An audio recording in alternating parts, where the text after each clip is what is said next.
नमस्कार, स्वागत है आपका आपके अपने चैनल MDTV हरियाणा पर। गोविंद राम टिबड़ेवाल सभागार जो भिवानी का मशहूर सभागार है, जो भिवानी के बड़े बड़े मुख्य जो इवेंट होते हैं वो यहीं पर किए जाते हैं। और अभी हम कुछ देर में आपको दिखाएंगे यहाँ पर जो एक कार्यक्रम आयोजन किया गया है, जन आशीर्वाद जन सभा, और अंदर चल के आपको करवाएंगे यहाँ आए हुए माननीय जितने भी बीजेपी के कार्यकर्ता हैं, जितने भी बीजेपी के नेता हैं, और क्या यहाँ पर कार्यक्रम चल रहा है। बने रहिए हमारे साथ, अभी अंदर दिखाते हैं आपको चलकर। हाँ जी, नमस्कार सर। नमस्कार सर, आप एक बार बताएं कि ये जो जन आशीर्वाद जो जनसभा जिस विषय में रखा गया है कि आपकी पार्टी के कौन कौन मुख्य हैं।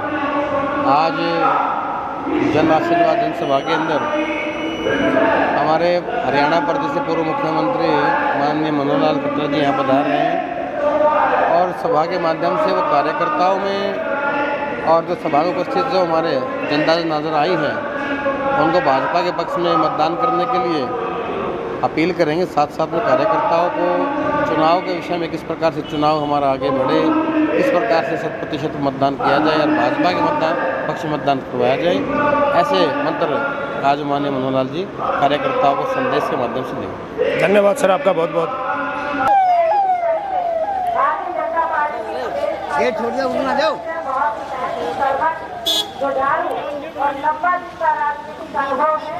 ऐसे वरिष्ठ कार्यकर्ता भाई वीरेंद्र मोदी जो प्रदेश कार्यकारिणी में भाजपा में कार्य करते हैं, उनको आमंत्रित कर आए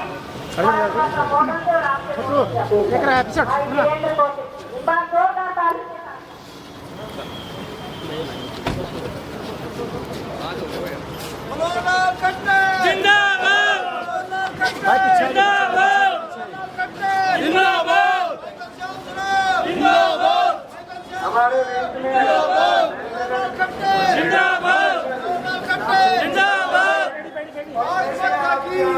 हमारे बीच में पहुंचे हैं, उनका भी मंच के माध्यम से बहुत बहुत स्वागत, अभिनंदन। उनके पार्षद साथी भी हमारे बीच में पहुंचे हैं। भाई सुरेश सेन जी से भी मैं निवेदन करूंगी कि वो भी पगड़ी पहना कर। सभी समाज के प्रमुख व्यक्तियों से मेरा निवेदन कि एक बार आप मंच पे आकर के माननीय महावर जी का सेन समाज, जांगड़ा समाज, वाल्मीकि समाज, दानक समाज आप आए और मनोहर लाल जी का स्वागत। लखेरा समाज,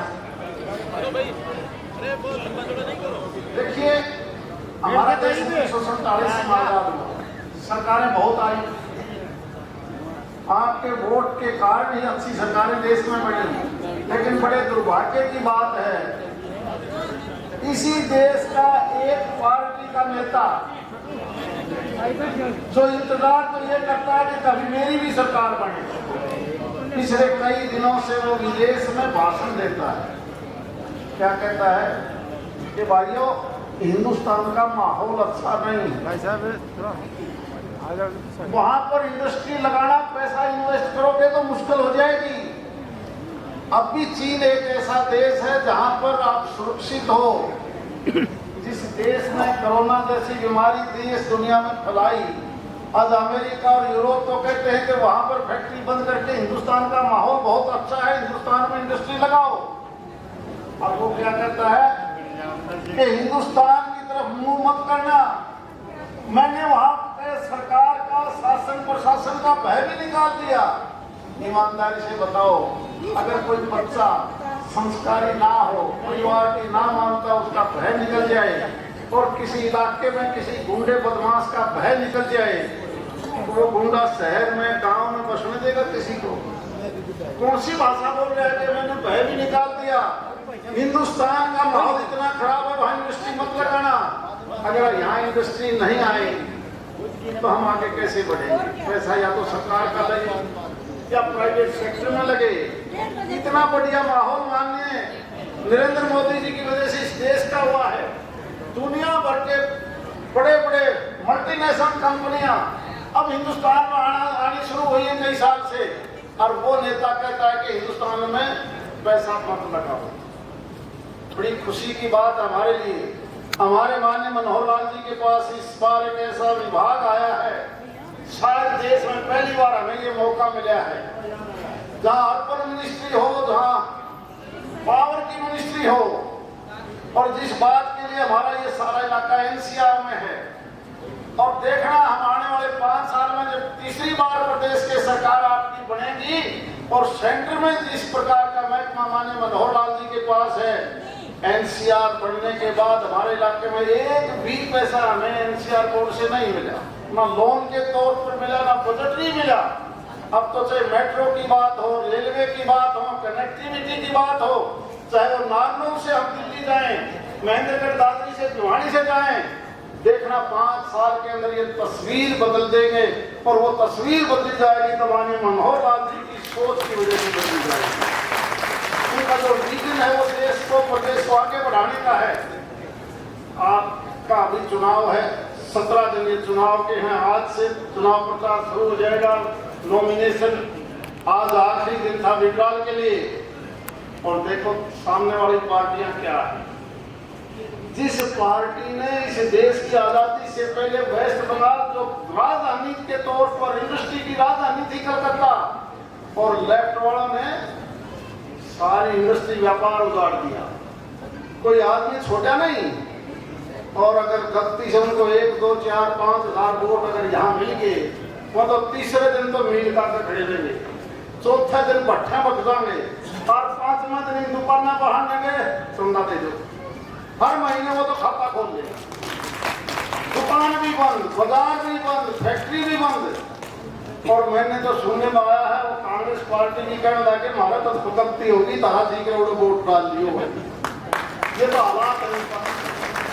मैं केवल एक बात कह सकता हूँ माननीय मनोहर लाल जी, इस लोकसभा के अंदर 2014 के अंदर जब विधानसभा के चुनाव हुए तो 9 में से हमें 6 सीट मिली, और 19 में हमें 5 सीट मिली, 4 विपक्ष के पास नहीं। इस बार लिख के रख लेना, जब रिजल्ट आए सबसे ज्यादा सीट ये भिवानी महेंद्रगढ़ लोकसभा सीट आपको दे। पिछली बार तो हम लोकसभा में वो मार्जिन का रिकॉर्ड नहीं तोड़ पाए, ये भिवानी विधानसभा मार्जिन का रिकॉर्ड भी आपकी कही हुई बात को इस बार तोड़ के दिखाएगी विधानसभा के चुनाव में। इसलिए आपने तो इसके बाद द्वारों भी जाना है, हमने भी बीच में आना पड़ा क्योंकि हमारे भी प्रोग्राम चले हुए थे गाँव में, इसलिए मैं ज्यादा समय नहीं लेना चाहता। आप इसी प्रकार से इस इलाके के ऊपर अपना हाथ रखना, हम बहुत जल्दी और तेजी से आगे बढ़ेंगे। बहुत बहुत धन्यवाद। बहुत बहुत धन्यवाद माननीय सांसद चौधरी धर्मवीर सिंह जी। अब मैं भारतीय जनता पार्टी के यशस्वी जिला अध्यक्ष भाई मुकेश मोर्जी से निवेदन करूंगी कि वो आए और 1 मिनट में वोटों की अपील करें। भाई भवानी प्रताप जी से मेरा निवेदन, को जहाँ भी बैठे हैं एक बार मंच पे आ जाए। भाई भवानी प्रताप। धन्यवाद। बोलो भारत माता की। मंचासीन भिवानी आगमन पर परम श्रद्धेय मनोहर लाल खट्टर जी का हम हार्दिक अभिनंदन और स्वागत करते हैं। मेरे से पूर्व बोल करके गए आदरणीय member of parliament Chaudhary Dharamvir Singh ji Bhiwani विधानसभा से पुनः आपके बीच में भारतीय जनता पार्टी की तरफ से कैंडिडेट के तौर पर आए आदरणीय घनश्याम दास सराफसी, मंचासीन भारतीय जनता पार्टी के ज्येष्ठ और श्रेष्ठ कार्यकर्ता साथियों, नेता, और सामने उपस्थित भारतीय जनता पार्टी के कार्यकर्ता भी और समर्थित मतदाता के रूप में आप यहाँ पर पधारे हैं। मैं आप सबका हार्दिक अभिनंदन और स्वागत करता हूँ। माननीय मनोहर लाल जी को राजस्थान जाना है, पहले ही थोड़ी सी देरी चल रही है। मैं जिला अध्यक्ष होने के नाते मैं आपका पुनः हार्दिक अभिनंदन और स्वागत करता हूं। और मैं आप सब साथियों से निवेदन करता हूं, लगातार 3 बार से भिवानी विधानसभा में जीतते आ रहे हैं, अब की बार भी उसी गति के साथ में, उसी उत्साह के साथ में भारतीय जनता पार्टी के समर्थन में काम भी करें और लोगों को जागरूक करें, वोट प्रतिशत बढ़ाने की तरफ आपका काम रहे, ध्यान रहे। इसी बात के साथ आपका बहुत बहुत आभार, बहुत बहुत धन्यवाद। जय पहले मुख्यमंत्री भी रहे, अब रिन्यूएबल एनर्जी का केंद्र में काम देख रहे हैं, कैबिनेट मंत्री हैं और इन्होंने जो काम किए हैं वे जनता की भलाई के लिए किए। भिवानी के जितने भी पैसे इन पे बन पड़े उतने ही इन्होंने खर्च करवाए।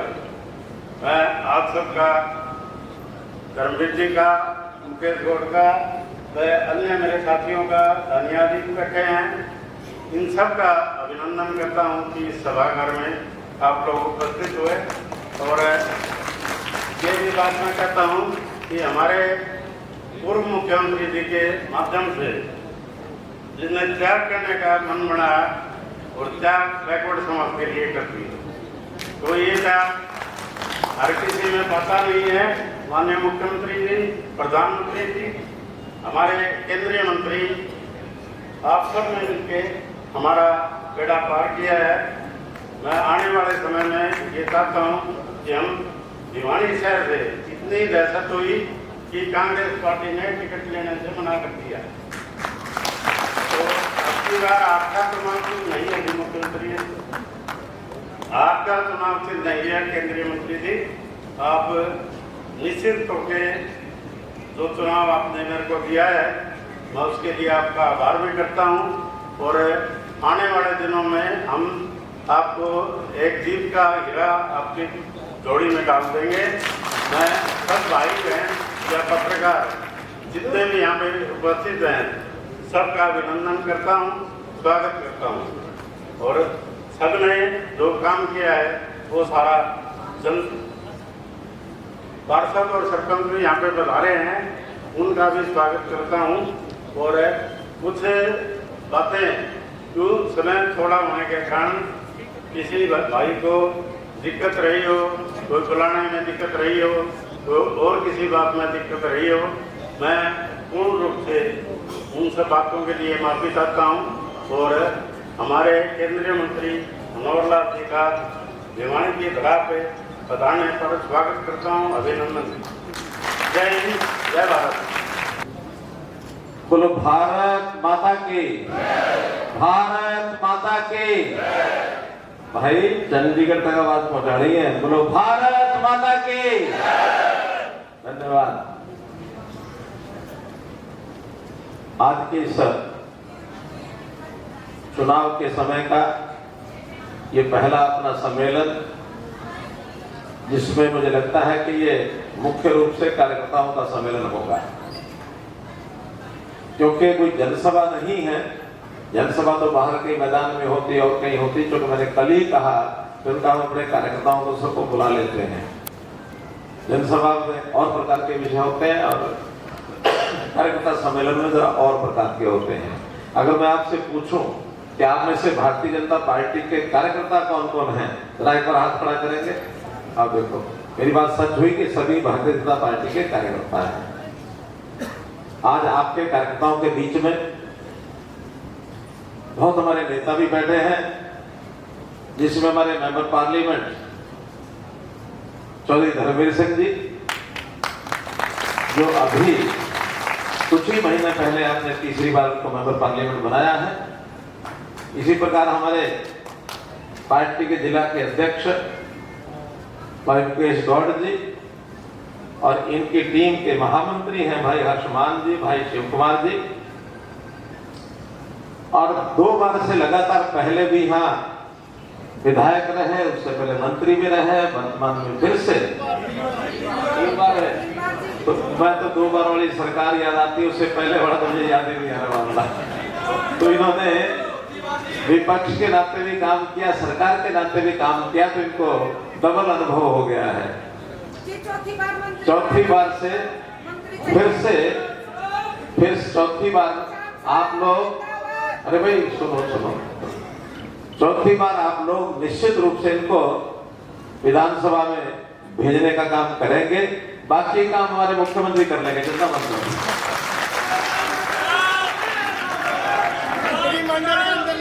हमारे श्री घनश्याम सराफ जी साहब मंत्रिमंडल पार्टी के हमारे नेता, अरे मैंने बता दिया, मैंने जो बताना था बता दिया। ठीक है सर।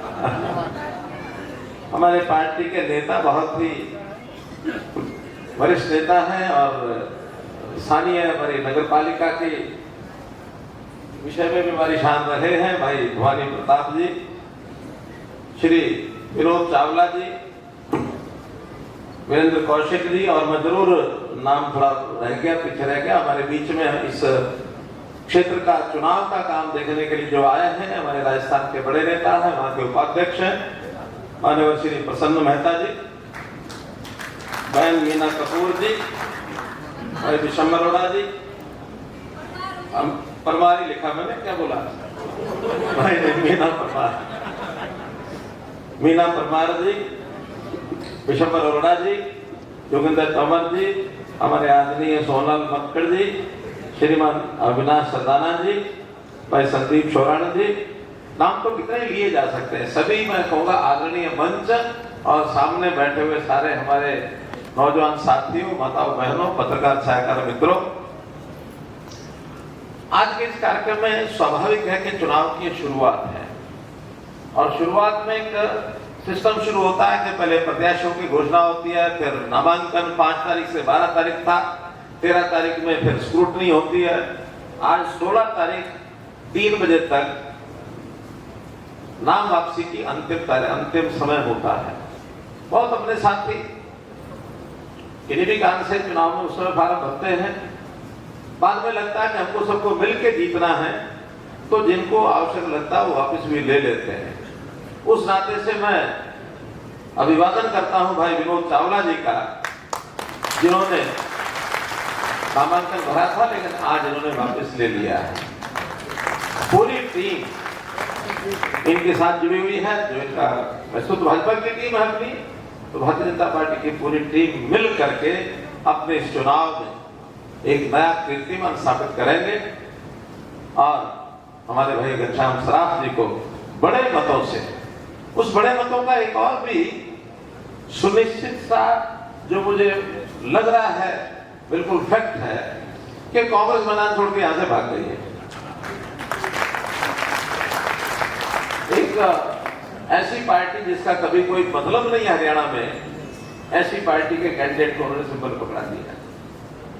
कोई उसका लेना नहीं देना नहीं, उस पार्टी का कोई आगे नहीं पीछे नहीं, लेकिन चलो ठीक है, उनका अपना मामला है, उनका मामला है, लेकिन उसमें से ये सुनिश्चित है कि हमारे घनश्याम सराफ जी चौथी बार भी एमएलए यहां से बनेंगे।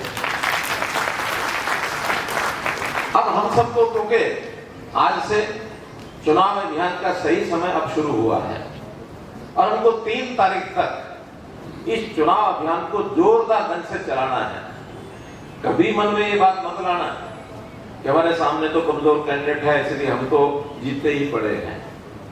कई बार आ जाता ना मन में, इस भाव को मत लेके आना, बल्कि अगर भाव लेके आना है तो क्या हम हरियाणा में ऐसा रिकॉर्ड स्थापित कर सकते हैं कि हमारा यहाँ का कैंडिडेट सर्वाधिक मत से जीते?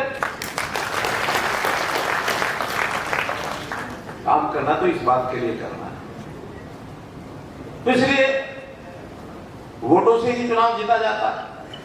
हम यहाँ बैठे हुए कह सकते हैं ठीक है जी हमारा वोट तो पक्का है, फिर कहेंगे ठीक है हमारे परिवार के लोगों का भी वोट पक्का। मित्रों 2 लाख से ऊपर वोट होते हैं हर एक कंस्टिट्यूंसी में, कितने हैं यहाँ? 2,35,00,000।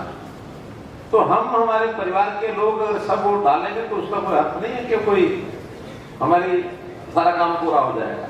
हमारा पूरा काम करने के लिए हमको पूरी विधानसभा में सब बूथों में जाकर और भरपूर काम करना होगा। सवाल है कि क्या काम करना होगा?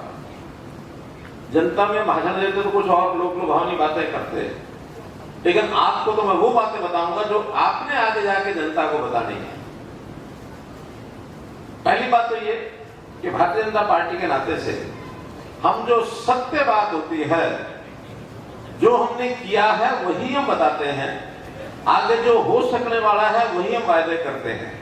लेकिन ये कांग्रेस की सरकार जहां जहां बनी अपने बोले हुए वायदों पर पूरा नहीं उतर पाई, सब झूठ के बुलंदे उन्होंने लोगों के सामने चुनाव से पहले रखे, चाहे वो हिमाचल प्रदेश हो, चाहे वो कर्नाटक हो, चाहे आम आदमी पार्टी की सरकार जो बनी तो पंजाब हो, अथवा जहां जहां इन्होंने सरकारें बनाई ये झूठ के बुलंदे बांध के रखे और उसका परिणाम है क्या?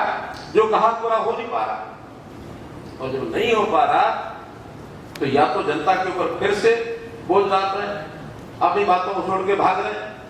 अभी आप लोगों ने देखा होगा कि पंजाब ने उन्हें बिजली के रेट जो छोड़े थे वापस करके उन्होंने बढ़ा दिए। हिमाचल में फिर बढ़ा दिए हैं रेट। इन्होंने किसानों को जहां जहां ये कहा था कि किसानों के कर्जे माफ करेंगे, 1 पैसे का कर्जा इन्होंने माफ किया नहीं। जहां जहां इन्होंने सरकार आएगी तो 1 लाख रुपया साल का महिलाओं के खाते में और नौजवानों के खाते में डालेंगे। भाई जहां तुम्हारी सरकारें हैं वहां तो डालना शुरू करो, बाकी तो हम देख लेंगे। वहां भी कोई पैसा इन्होंने किसी खाते में आज तक डाला नहीं है। क्यों नहीं डाला? कि धोते धोता चना बाजे, धोता चना जो बाजते हैं। और अब आकर के हरियाणा में भी क्या कहते हैं कि हमारी तो सरकार बड़ी बड़ी है। अरे भाई हमारी सरकार बड़ी बड़ी है तो ये बताओ फिर हाथ क्यों फैला रहे हो कि आओ हमारे साथ पार्टियां कोई आ जाए, हाथ मिला ले, हाथ मिला ले। हाथ मिलाने की बात कौन करता है? जो हाथ मिलाने का काम करता है जो कमजोर होता है। इनकी कमजोरी सामने आ गई है। और एक इस बात की अपनी बात के बारे में मैं आपको संदर्भ बताता हूं कि हरियाणा में तीसरी बार भारतीय जनता पार्टी की सरकार बनेगी तो क्यों बनेगी? एक तथ्य आप 1966 से उठा करके देख लो।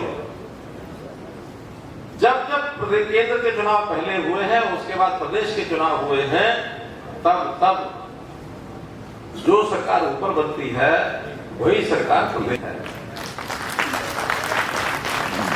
2004 में पहले केंद्र की सरकार बनी, बाद में प्रदेश की बनी। किसकी बनी? कांग्रेस की। 2009 में पहले केंद्र की सरकार बनी, बाद में प्रदेश की सरकार बनी। किसकी बनी? कांग्रेस की। 2014 में पहले केंद्र में चुनाव हुए, फिर बाद में हरियाणा में हुए। बोलो दोनों जगह किसकी सरकार बनी? 2019 में पहले केंद्र के चुनाव हुए, बाद में हरियाणा में चुनाव हुए। बोलो दोनों बार किसकी बनी? 24 में भी अब जब केंद्र में भाजपा की सरकार बन गई है तो इसका मतलब हरियाणा की सरकार, हरियाणा के लोगों ने ये मन बना लिया है, तय कर लिया है कि हरियाणा में भी इस बार किसकी सरकार बनेगी? बीजेपी की बनेगी। अब बीजेपी की सरकार लोग क्यों बनाएंगे? इसके लिए भी आपको कुछ बातें जाकर के जनता में बतानी पड़ेगी, क्योंकि वोट तो जनता का सबका चाहिए। और अगर आप उनको विश्वास नहीं दिला सके कि जनता को बीजेपी को वोट क्यों देने हैं, तो वोट नहीं देगी। वो वोट तब देगी जब आपको बताओगे कि 10 साल हमारे और इससे पहले 10 साल हुदा जी के, वो दोनों टाइम पीरियड का अंतर क्या है? वो 10 साल का काम वैसे तो जनता भूली नहीं होगी, फिर भी कहते हैं कि जनता की जो यादगार होती है ना, छोटी होती है। अगर भूल गए हो तो अब याद कराओ। पाकिस्तान बॉर्डर का भिवानी पाकिस्तान बॉर्डर बना दिया था। मैं तो बता रहा हूं, कुछ समय की बातें याद कराओ। क्या याद कराओगे? तो बंगई का राज चलता था, धिंगा मस्ती, जो हम चाहेंगे सो होगा, ये करते थे ना। आम आदमी की बात नहीं सुनी जाती थी उनके राज में। अगर आम आदमी, कोई अनुसूचित जाति का आदमी, पिछड़ा वर्ग का आदमी, कोई गरीब परिवार का आदमी कहीं किसी सरकार की सुविधा लेने के लाइन में लग जाता, पहली बात तो लगने नहीं देते थे। हट जा लग जाए तो आधे रास्ते तक कोड़ी मार मार के उसको बात कर देते थे। और किसी तरीके से खिड़की पर पहुंच भी जाए तो इनके अधिकारियों को, कर्मचारियों को क्या सिखा रखा था कि जो आदमी खिड़की पर आए उससे पूछना शुरू करना। क्या पूछना शुरू करना? वो पूछते थे, बता कि तू कौन है? सामने वाला कहता था मैं रामलाल हूं। अरे वो ठीक है, बता तू कौन है? कि मेरे बाप का नाम श्यामलाल है। अरे भाई ठीक है ना, तूने बता तू कौन है? कि मेरा गांव सामड़ है। ये वही बात, तू कौन है? आप समझ गए वो क्या पूछना चाहता था?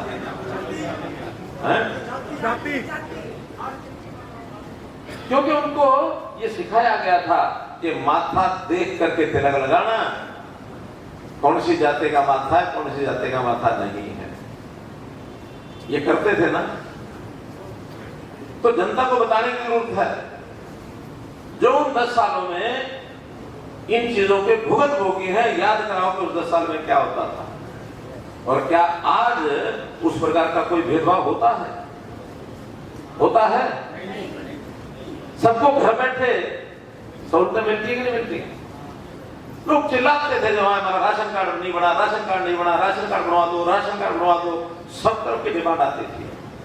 हमने शुरू में आते पहले 1 लाख राशन कार्ड बनाने की बात कही, लोग लंबी लाइनों में आ गए, 3 लाख एप्लीकेशन आ गई। फिर हमने परिवार पहचान पत्र बनाया कि जिसकी 1,80,000 रुपए की आमदन है उन सबके पीले कार्ड बना दो।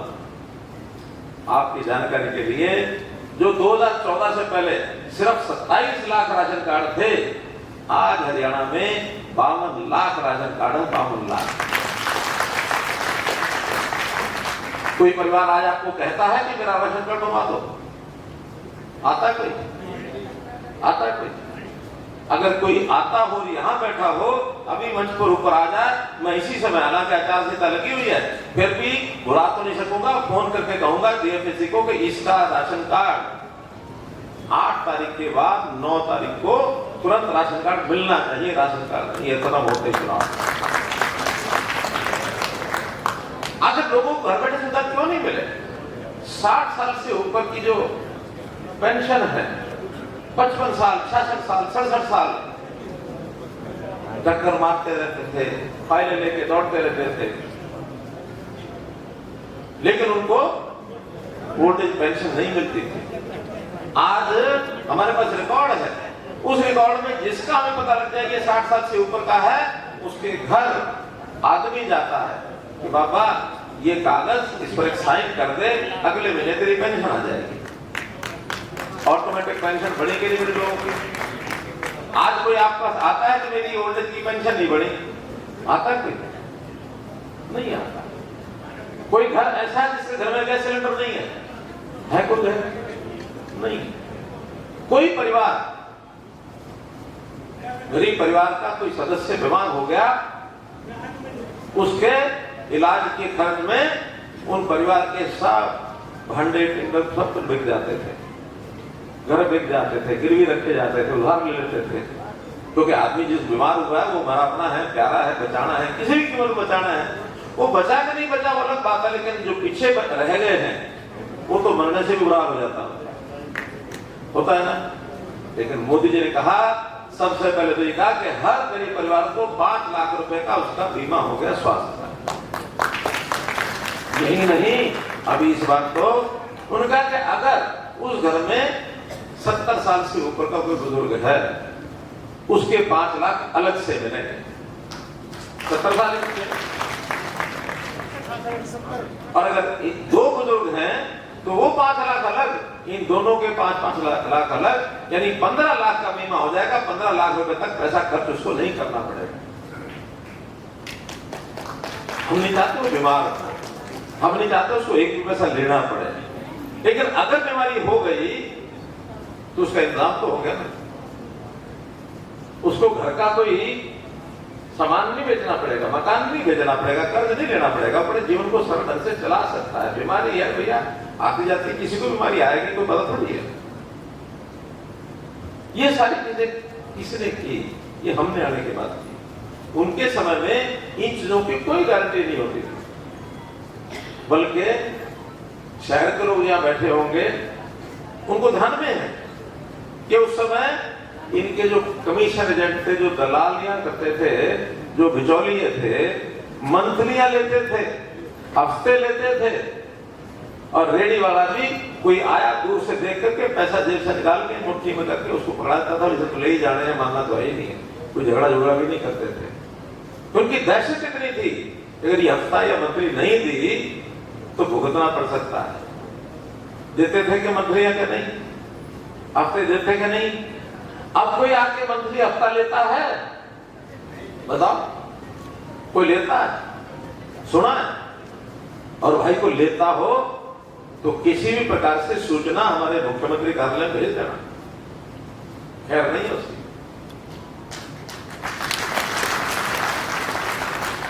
कांग्रेस के टाइम पर नौकरियां बिकती थी ना, रेट बंधे हुए थे ना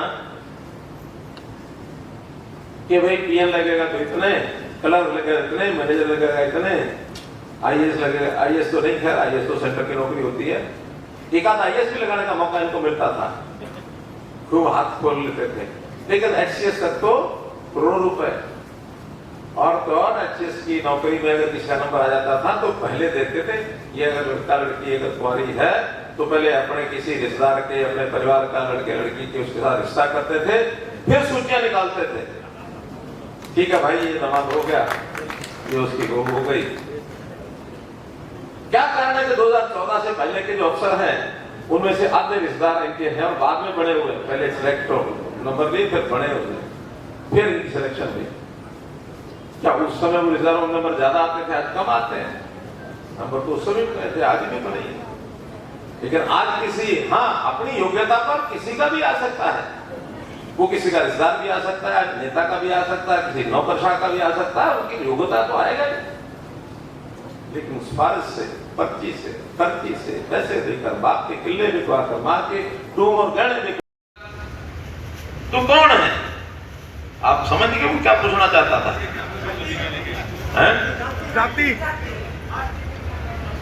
क्योंकि उनको ये सिखाया गया था कि माथा देख करके तिलक लगाना, कौन सी जाति का माथा है, कौन सी जाति का माथा नहीं है। जो उन 10 सालों में इन चीजों के भुगत भोगी हैं, याद कराओ कि उस 10 साल में क्या होता था, और क्या आज उस प्रकार का कोई भेदभाव होता है?